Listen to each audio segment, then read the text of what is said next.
Hi! Welcome to Richard Cabile YouTube channel, and for today's tutorial, I will be teaching you on how to change location access in App Store location services on iPhone X. But first, kindly subscribe to this channel and don't forget to hit the subscribe button and the bell to notify you for the new updates. And let's start! Using your iPhone X from your home screen, first go to Settings.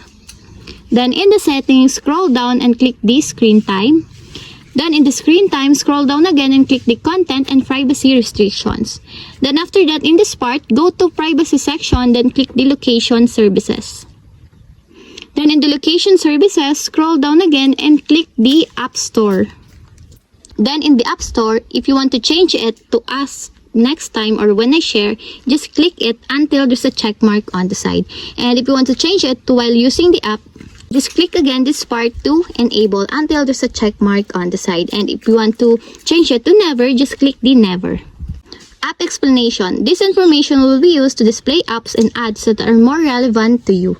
And that's it. We have successfully changed location access and App Store location services on iPhone X. If you have a question, kindly comment down below and don't forget to hit the subscribe button and the bell to notify you for the new updates. And thank you for watching!